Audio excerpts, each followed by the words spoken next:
Good evening, friends, and welcome to Sleepytime Tales, a podcast aimed at helping you to get a good night's sleep. Do you find your mind plagued with the stresses of modern life, especially when the lights are out and you're trying to get a restful night? Does your spinning mind keep you awake? Follow my voice down the path towards a good night's rest. Listen to me tell a story that will keep your mind from wandering to your daytime problems, the ones you can't solve right now and will be easier to solve well rested. Listen to my voice and allow yourself to drift, following the twists and turns of the story, but slowly letting go and drifting into sleep. Before we get on with the show, I'd like to take a minute to thank everyone who has been listening to this show since it started back in 2019. The people who have listened, shared, and supported the show in many wonderful and kind ways. The podcast is still around, thanks to you. If you would like to support Sleepytime Tales, to help me keep it ad-free and going out to thousands of insomniacs just like you, please consider supporting on Patreon. That's at patreon.com/sleepytimetales. This is a monthly support that not only helps me keep the lights on, but also can get you fun bonuses based on how much you contribute. And there are goal-based bonuses that go out to all listeners when we reach those goals. I got a new sign-up this week, so I'd like to thank Dawn for joining the Patreon. Thanks so much for your support, and I'm glad that this little show of mine is useful to you. But if monthly commitment seems a big ask, and I can understand that completely, then you can make once-off tips through buymeacoffee.com/sleepytimetales, or the tip jar on the website. The links to those are also in the show notes. But another huge way to help the show is simply to spread the word. There are a lot of people out there struggling to sleep in this day and age, so if there's someone you know who is cranky and listless thanks to their struggles, just tell them about Sleepytime Tales. And if you tell people on social media, make sure to tag me in. That's at Sleepytime Tales on Instagram or Twitter, so that I can see and I can thank you. Speaking of which, I've got to thank Michelle, who had some very kind words on Instagram, actually as I'm recording this last night on my time. So thank you very much for your support, Michelle. And last but not least, of course, I've got to shout out the music, which is Sweet Night and Friends by Kumiko.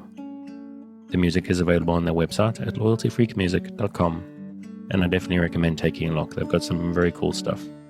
And if you do a podcast or YouTube videos or anything that's up, most of it is public domain, Creative Commons stuff, so available for use as well. So definitely worth a look.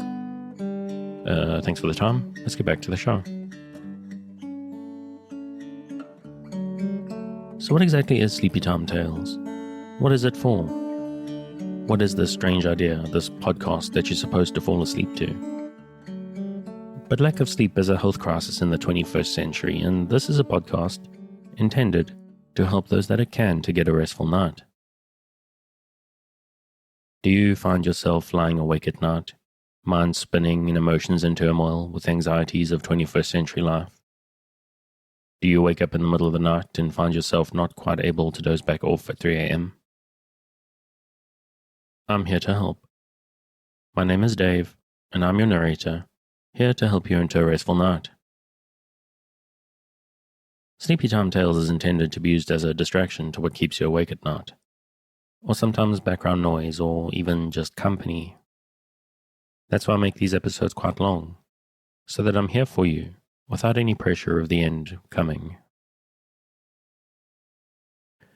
As far as I know, there's a couple of different ways to engage with the show. The primary idea behind it is that it gives you something to focus on, a story or an event that lets you keep your mind on a specific point, to stop it from spinning out into stress and anxieties. To focus just enough not to resist the embrace of a night's sleep when it comes for you. But maybe you need just some kind of background.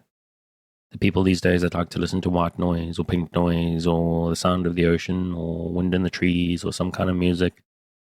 Maybe for you what you really need is just some boring dude droning in the background. What is important though is that you don't force sleep. Just keep a light mental grip on the thread of the tale and allow the need for sleep to come for you. I'm hoping that you're asleep before I can get to the end of the episode, but it's important that you don't feel pressurized. If this is your first night, the odds are pretty good this won't work for you. It'll probably take a good 2, probably 3 nights to get used to it. To listen to my voice, the accent, which may be a bit strange, the whole idea of listening to someone who's going to talk to you while you're sleeping. It's also possible that maybe one episode just isn't long enough. Or maybe your problem isn't going to sleep.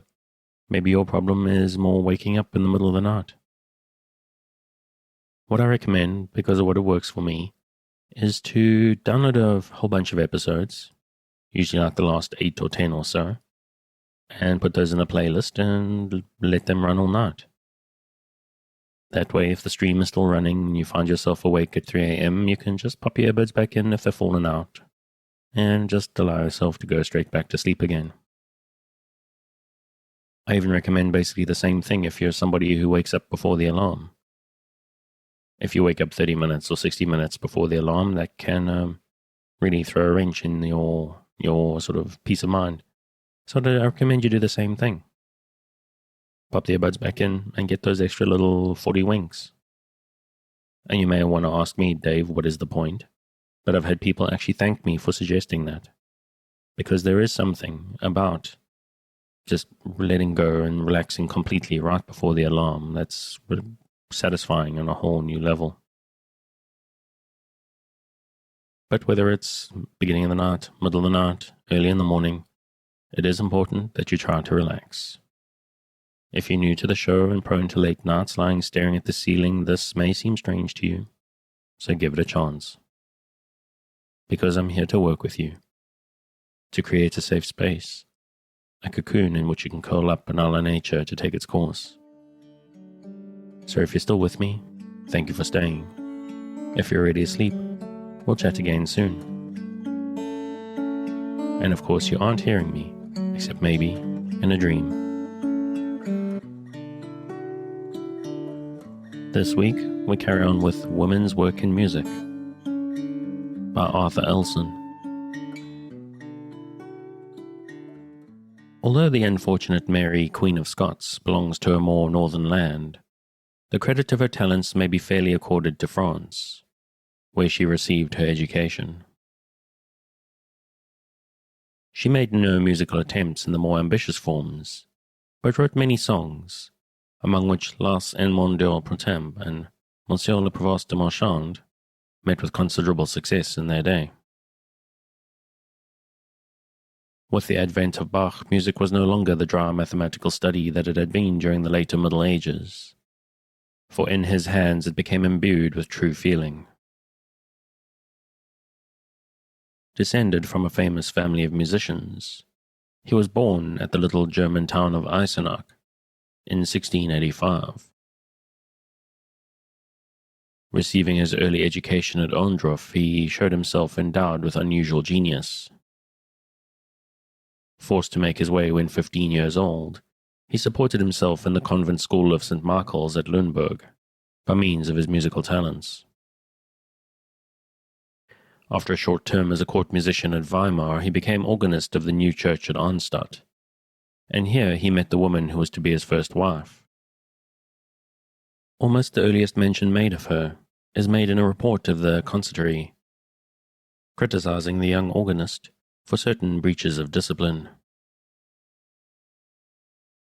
From this report it appears that he had asked for 4 weeks' leave for study, and had stayed away 4 months. He had played interludes that the Reverend Board considered too long and too intricate, and on being reproved he had made them too short, and once during the sermon he had gone forth and spent those stolen moments in a wine cellar. The final charge asks by what authority he has latterly allowed a strange maiden to appear, and to make music in the choir.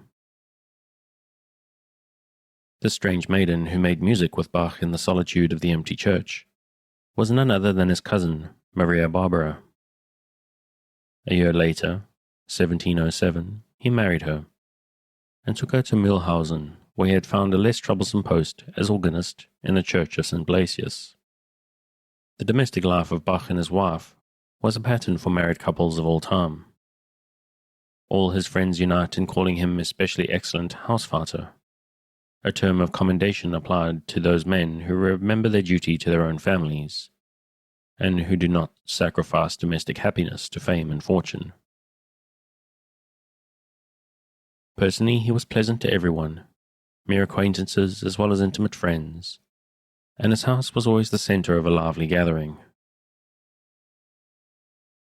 With his wife he took sedulous care of the education of his children, of whom there were no less than 6 at her early death in 1720. Bach was not a man to remain long a widower, and in the next year the bereaved composer's fancy lightly turned to thoughts of a second marriage. His choice fell upon Anna Magdalena Wilken, a Curtin court singer of 21 years, and the happy consummation occurred on December 3rd. She was a good musician and did much to enliven the domestic circle by her beautiful soprano voice.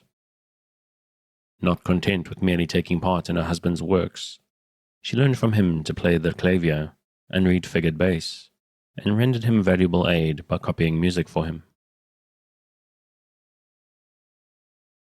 Soon after the marriage, Bach and his wife started a manuscript music book entitled Klavierbuchlein von Anna Magdalena Bach, anno 1720.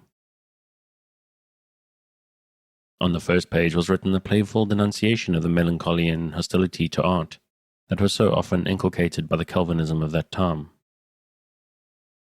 This book, and another of the kind, which followed it 5 years later, are both preserved in the Royal Berlin Library. In them are a series of clavier pieces by Bach, Gerhardt, and others, a number of hymns and sacred songs, one of several humorous songs describing the reflections of a smoker, and still others apparently addressed to his wife, and giving fresh proofs of his devotion to her. Her portrait was painted by Cristofori, but disappeared after being in the possession of one of the sons. As a result of his second marriage, Bach was blessed with 13 more children, 6 sons and 7 daughters. All his children loved him, and his kindness and sincerity enabled him to retain their respect as well as their affection. In all his activity, he was never too busy to save some time for the family circle, where, in later life, he would take the viola part in the concerted music that cheered his domestic hearth. It is sad to think of the poor wife's fate in contrast with so much happiness.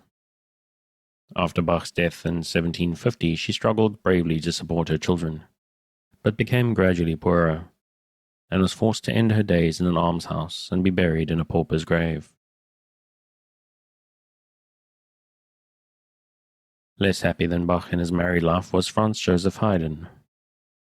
After a boyhood of poverty and struggles, he obtained a position as Kapellmeister to a Bohemian nobleman, Count Morzin. This post was none too lucrative, however, for it brought the composer only about $100 a year, while his teaching could not have provided him with much extra wealth, and his compositions brought him nothing. Yet his financial troubles did not deter him from seeking those of matrimony, in spite of the fact that Count Morzin never kept married men in his service. According to the poet Campbell, marriage looks like madness in 9 cases out of 10, and Haydn's venture was certainly no exception. The one upon whom the composer's affections lighted was the younger daughter of a barber named Keller. He had met her while a choir boy in the church of St. Stephen at Vienna, and she had afterward become one of his pupils. For some unexplained reason, let us hope it was not because of the young composer's love, she took to the veil, and renounced the wickednesses and marriages of the world. The barber, possibly hoping to lighten the suitor's disappointment, and very probably wishing to have both daughters off his hands, promptly suggested to the young lover that he take the elder sister instead.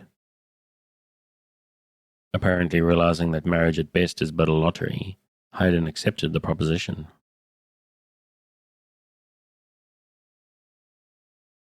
The wedding took place at St. Stephen's on November 26, 1760.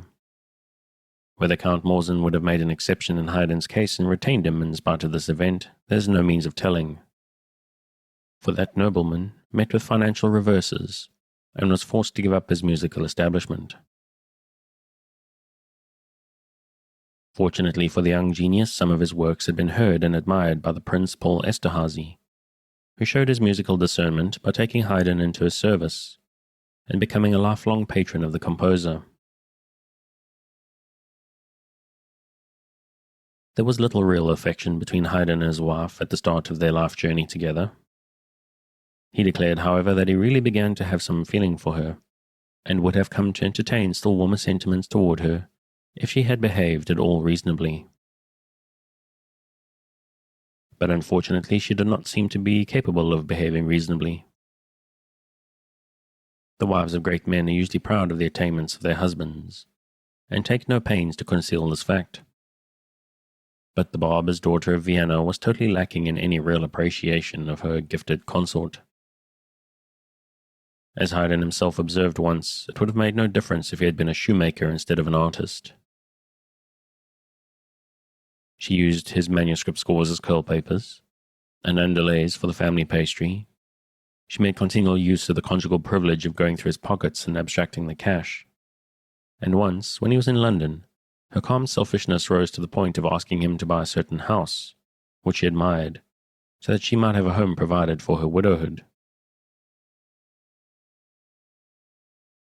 Through all his troubles, Haydn preserved a dignified silence about his domestic unhappiness, and in his letters it is mentioned only twice. For a long time he bore the trials patiently, but at length was forced to give up the household and live apart from his domestic tormentor. The woman who had hoped for a permanent home in her widowhood ended her lonely existence in 1800, 9 years before the close of her husband's career. With these facts in view, it is not surprising to find that Haydn at times sought elsewhere the consolation he was denied at home. He was fond of feminine companions, especially when they were well endowed with personal attractions. He must have possessed ingratiating manners, for he certainly could not boast of great personal attractions, and he himself admitted that his fair admirers were, at any rate, not tempted by his beauty.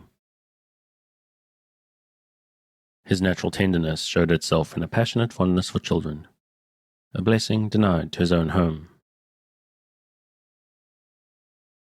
One of his most violent friendships had for its object a young Italian singer of 19, Luigia Polzelli. Apparently she was not happy with her husband, and a bond of mutual sympathy drew the composer to her.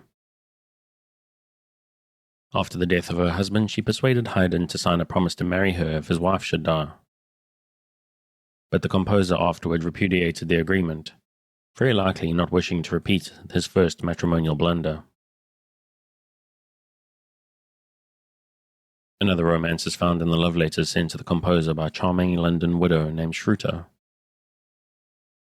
Without overstepping the bounds of propriety, he was able to draw some profit from this episode, for he gave lessons to his fair admirer and allowed her to do manuscript copying for him. Apparently the friendship was more of her seeking than his own, as her letters to him bear witness. They are copied neatly in one of his notebooks along with various amusing anecdotes, a description of a London fog, thick enough to be spread on bread, and an excellent recipe for making the Prince of Wales punch. Mozart was another musical genius who was forced to accept as second choice the sister of his first love, though in his case the results were not so disastrous as with Haydn. It was in Mannheim on the way to Paris that Mozart made the acquaintance of the copyist Weber, and succumbed to the charms of his daughter Aloysia. But Leopold Mozart, wisely playing the role of stern father, soon sped their susceptible youth on his way to the French capital. And a year later he returned. But Aloysia, now famous by her singing, soon made it plain that his affection was no longer returned. Mozart seems to have borne the blow well, and soon after her marriage to the actor Lange, who proved a jealous husband, he wrote home his decision to wed her younger sister Constance. After much opposition from members of both families, he carried out his intention. As in Haydn's case, the young couple were forced to live on bread and cheese and kisses, with none too much of the first two articles. Mozart, more than any other composer, met with undeserved hardships. On every side, his music was praised and his genius admired. But nobles and princes and even the emperor could give him no material aid. He made a devoted husband, and much of the money that disappeared so readily from his hands was probably used for the benefit of his wife, whose health was not of the best. Their life in Vienna at first was a continual effort to solve the old vexed problem of making both ends meet, and Constance was given high praise for the wonderful skill with which she managed the small and uncertain income of her husband. Several times the young couple were brought face to face with the direst need, but their patience and cheerfulness carried them through the crisis. On one occasion, when there was no fuel on hand and no money to buy any, a visitor found the pair busily engaged in waltzing around their bare room in order to keep warm. At another time they were rescued from their extremity only by the kindness of their friend Baroness Woltenstassen, who intervened just in time to save them from beggary. After 3 years, Leopold Mozart relented enough to visit his daughter-in-law, whom he found far more deserving than he had expected. But he himself was not well off and could be of little financial help. That Constance was of great aid to her husband in spite of an easygoing nature cannot be doubted. She possessed the faculty of telling interesting stories in novelettes, and with this apparently inexhaustible fund of invention, she would amuse him between his periods of work. The description that we have of the composition of the great Don Giovanni overture gives us a pleasing illustration of this phase of the family life. Owing to rehearsals and other work, the day before the performance arrived with no overture yet written. In the evening, according to his custom, Mozart began the task by sketching out the themes and general plan of construction for the work. Near him sat his wife, ready to entertain him with her pleasing tales when he looked up from his work. For 1 or 2 hours he did indulge in actual repose, but in all through the rest of the night he continued the work, relieving his mental concentration by listening to the storiettes or occasionally sipping a glass of his favorite punch.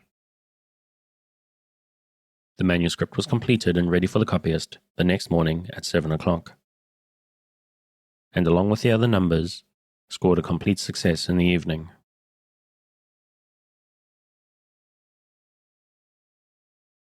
Some blame is attached to Constance for the lack of exact knowledge about Mozart's grave.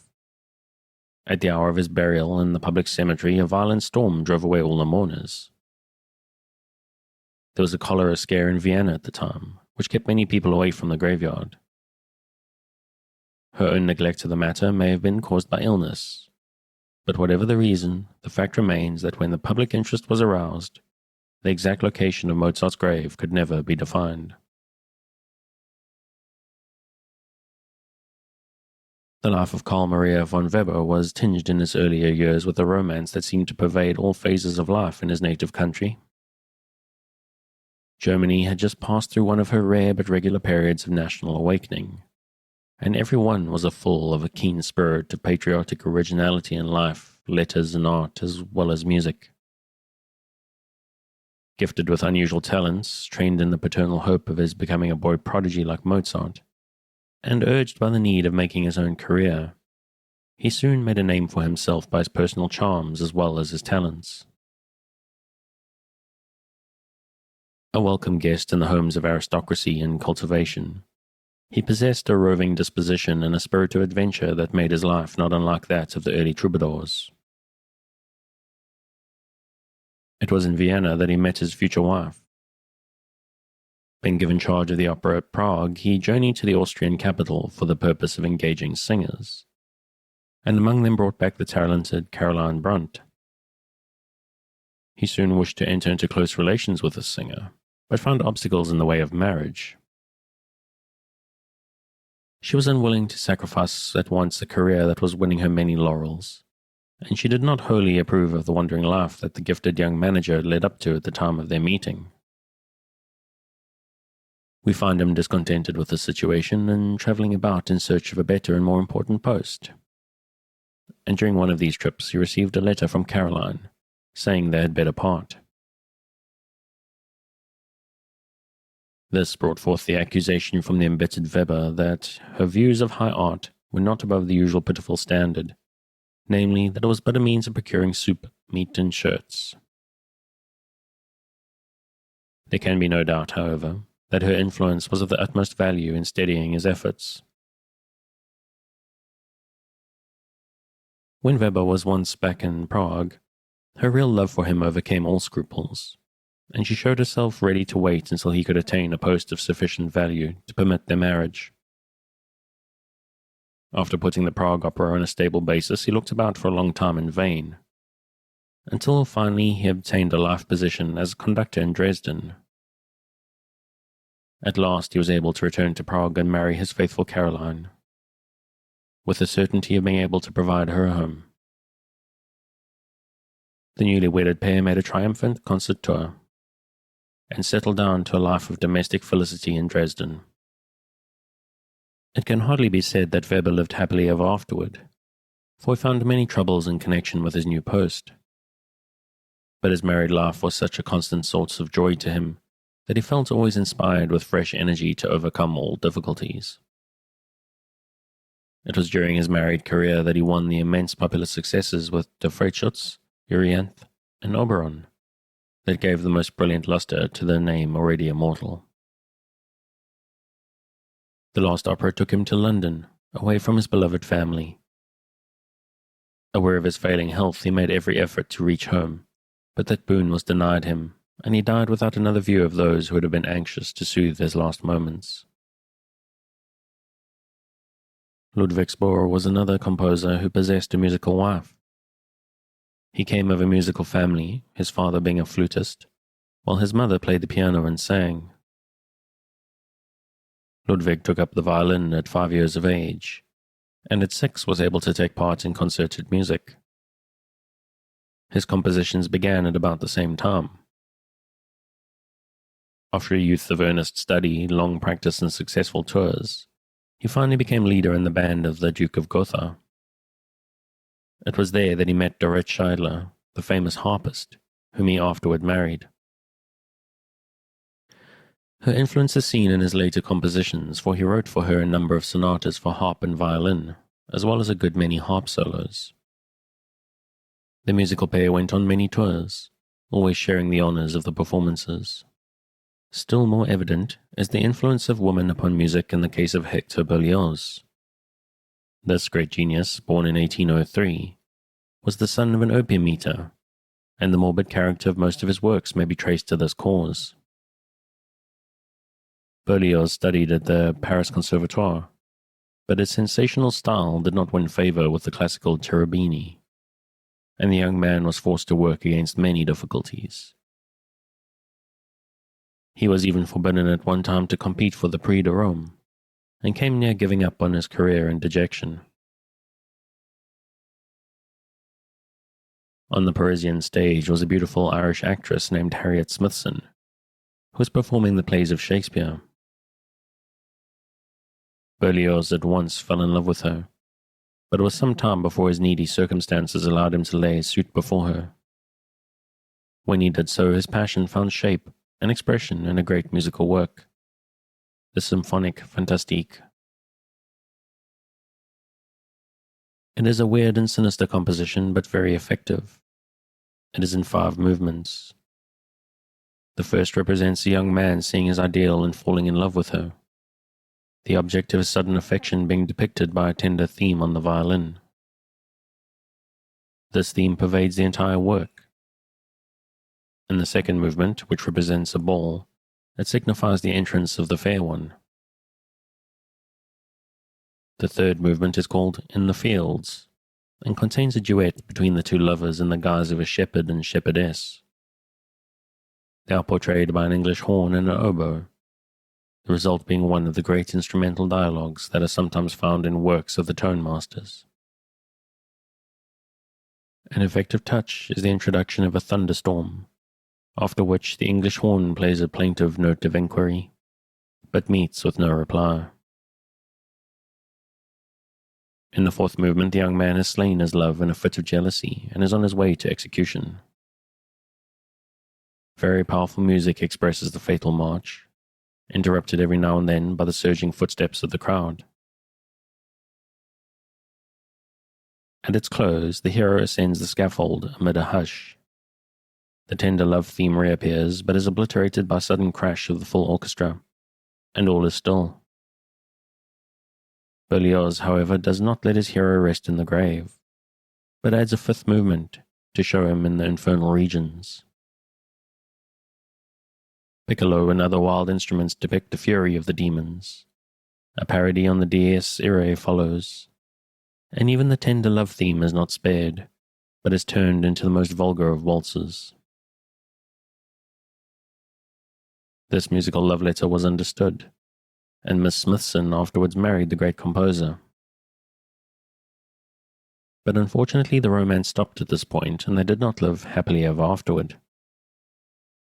The actress was forced by an accident to leave the stage permanently. She and her husband did not agree well and were continually at odds. Finally, she took to drink, and a separation soon followed. Berlioz married again, his second wife being the singer Mademoiselle Reccio. He outlived her, and in later life was taken care of by her mother.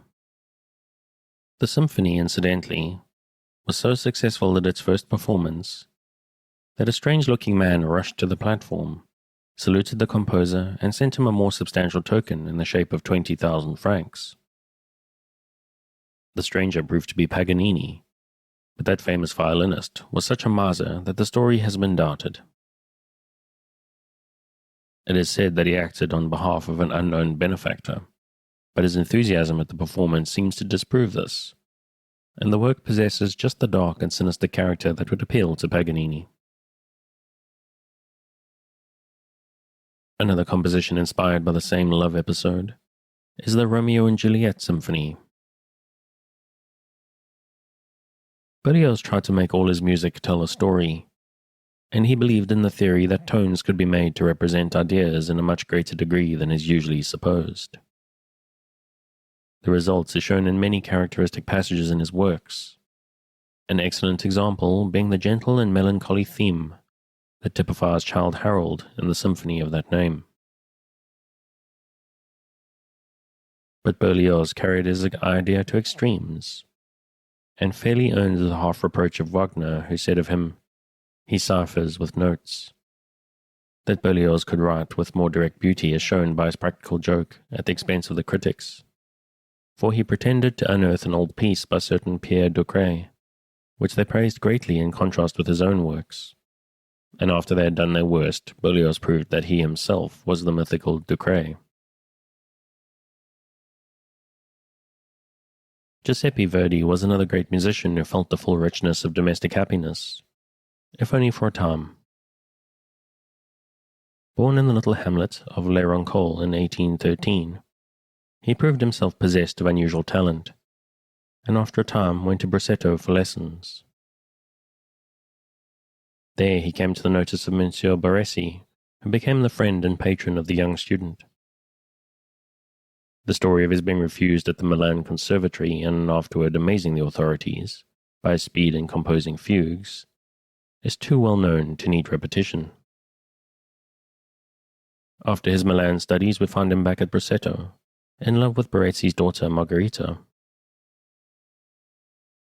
The father, unlike the usual stern parent who repels impecunious musicians, gave his permission for their union, which took place soon after in 1836.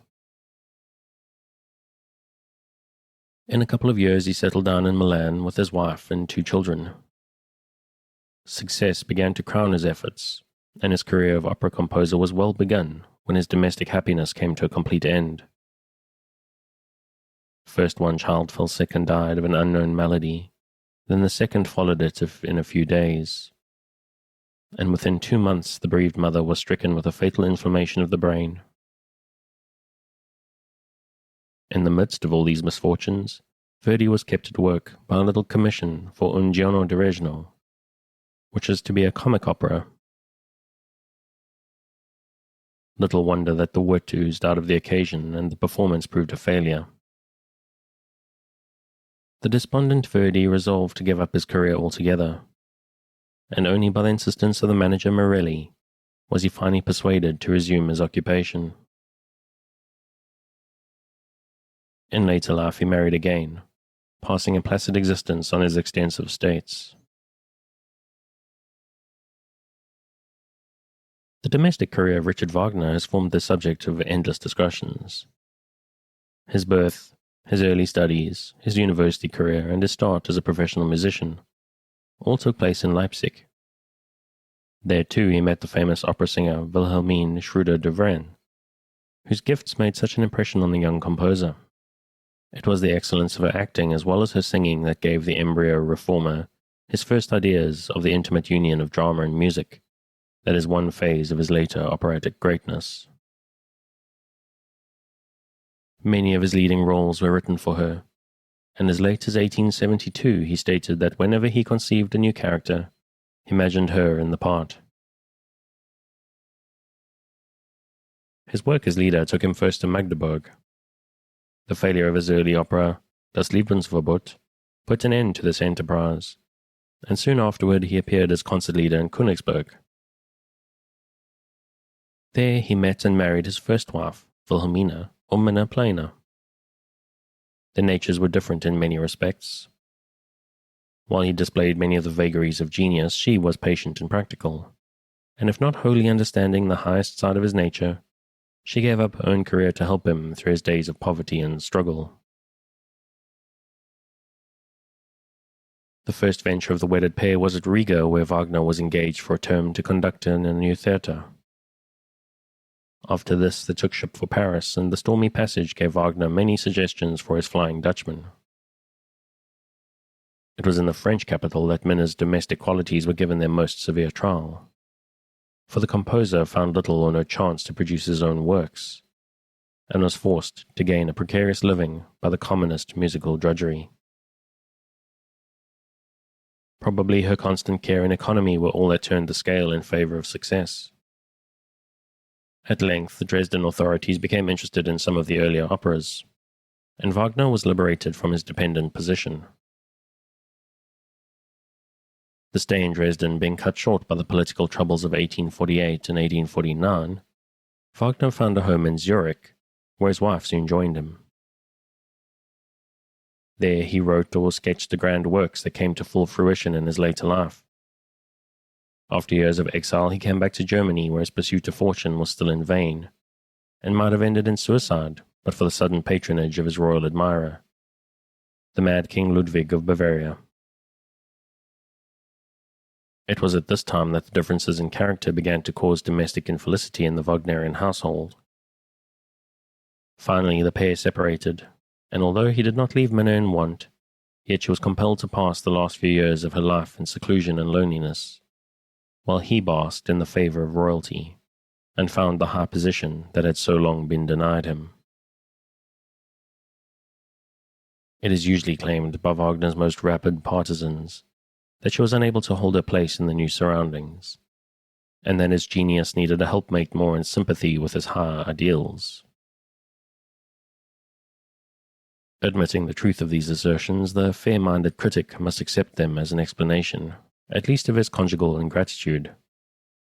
But Minna's faithful performances of duty in the early days will not allow them to stand as a valid excuse.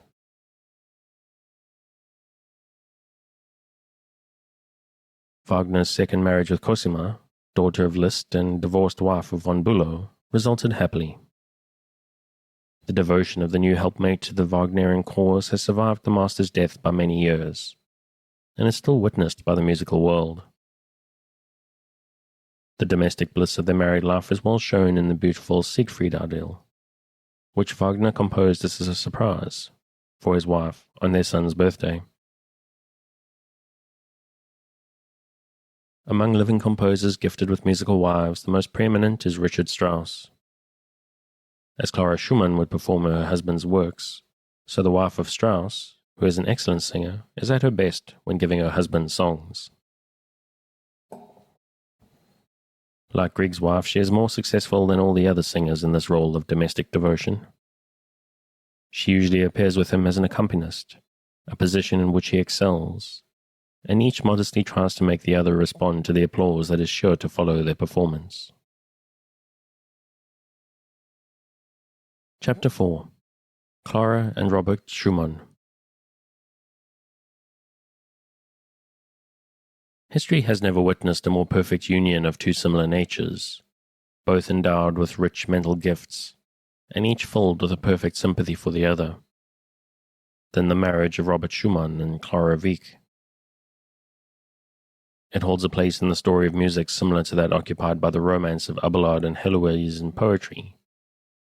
The lives of both composers afford an example of the most unselfish devotion and depth of affection, combined with the highest idealism in an art that poets themselves have admitted to be even nobler than their own. The birth of Clara Wieck on September 13, 1819, took place at Leipzig. That city had not yet entered upon the period of musical greatness that it was soon to enjoy. The day of Beethoven and Schubert was apparently passing, and the only lighter and more trivial styles of composition held sway. Her father, however, Friedrich Wieck, was a piano teacher of extensive reputation and most excellent qualities, and did his best to raise the standard of the place. From him and from her mother as well, the young Clara inherited her innate musical taste. But soon the maternal influence was not of long duration, for domestic troubles soon caused the separation of Wieck and his wife, the latter marrying the father of Woldemar Bargiel, while the former also entered into a second union with Clementine Fechner at Leipzig. A daughter of this second marriage, Marie Wieck won some fame as a pianist, but was far surpassed by her elder half-sister. Clara did not at first show signs of becoming a child prodigy, but in her 5th year she gave indications of possessing musical talent, and her careful father proceeded at once to develop her powers. So successful were his individual methods that in 4 years she was able to play Mozart and Hummel concertos by heart, and ready to sustain her part in public. Her first appearance was in conjunction with Emily Reichhold, one of her father's older pupils, with whom she played Karl Bruckner's variations on a march from Moses. One important paper of the time spoke of her success in universal and well-deserved, and did not hesitate to predict a great future for her under her honored father's wise guidance.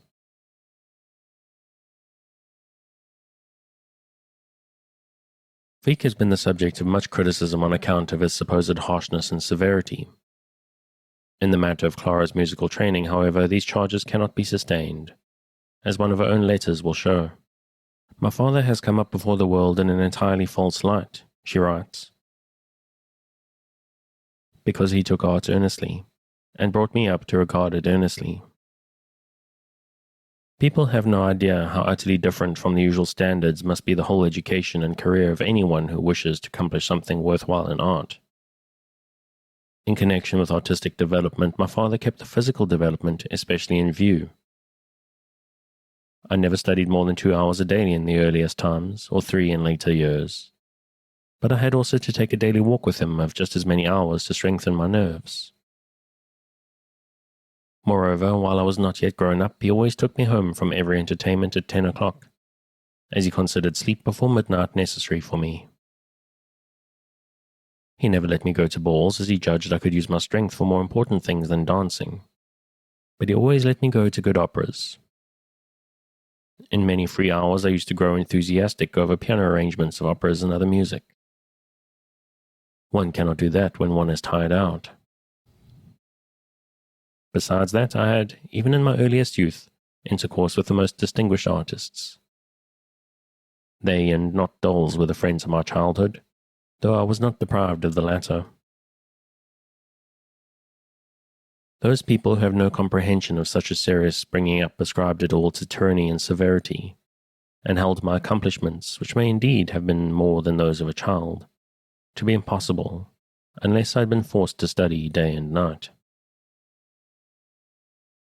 As a matter of fact, it was wholly my father's genius for teaching that brought me so far, by cultivation of the intellect and the feelings united with only moderate practice. To my pain, she continues, I must say that my father has never been recognized as he deserved to be. I shall thank him during my entire lifetime for the so-called severities. How would I have been able to live through a career of art, with all the heavy difficulties that were laid upon me, if my constitution had not been so strong and healthy because of my father's care? About this time there came upon the scene a youth named Robert Schumann. Born in 1810, of a family that was literary rather than musical, he had obtained some knowledge of the art with his father's consent. After the death of the latter, his mother would not hear of his choosing a musical career, but insisted on his studying law. This he did at Heidelberg in a rather original manner, taking long walks, reading Jean-Paul's works, and practicing piano nearly all day. In the summer he met Wieck, whom he adopted as a teacher, and in this way he came to know the learned pedagogue's talented daughter. Her musical education was now beginning to bear fruit. In the concert tours that she had soon after her first triumph, she never allowed herself to be carried away by the fondness of the public for mere display, but always aimed at something higher. Instead of making a show of her technical attainments, she consecrated her powers to the cause of true art. It required great courage to uphold her standard, for she came upon the scene at a time when only phenomenal playing, bristling with seemingly unconquerable difficulties, won the public homage and the public wealth. Herein both she and her future husband showed themselves actuated by the very highest motives. Unfortunately for the romantic side of the story, theirs was not a case of love at first sight. No less than 5 years after their first meeting, we find Schumann deeply interested in a certain Ernestine von Wricken, another pupil of Wieck. It is stated that the beautiful numbers of the Carnival were due largely, if not wholly, to her inspiration, which at that time reached its highest point.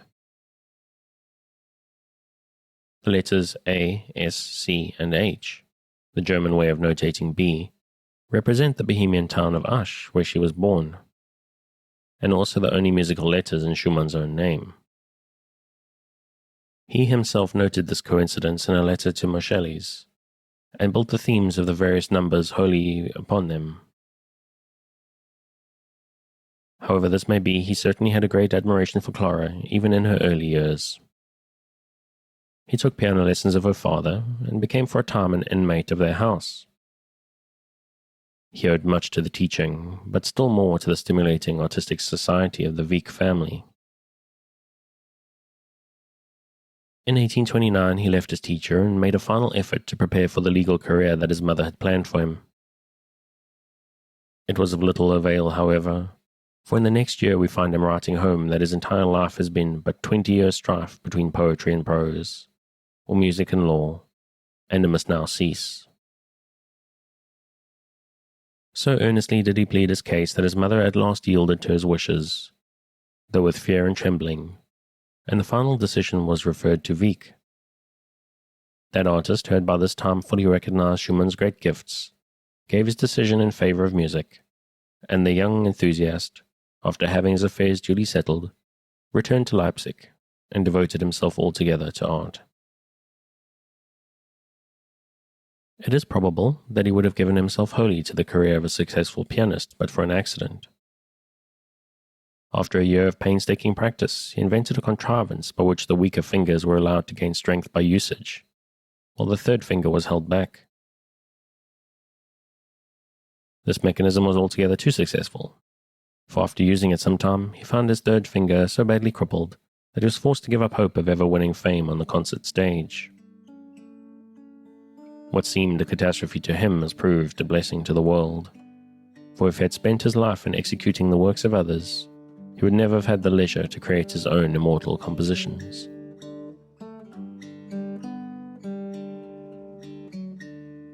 And I think I'm going to leave it there. There's a lot less women in music and a lot more wives in music in this than I expected.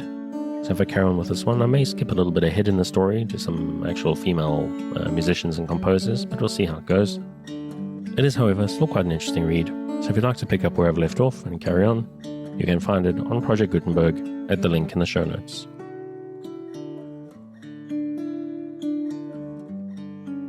Thanks again for joining me on this episode of Sleepy Time Tales, the podcast designed around a bedtime story to help you to get a restful night.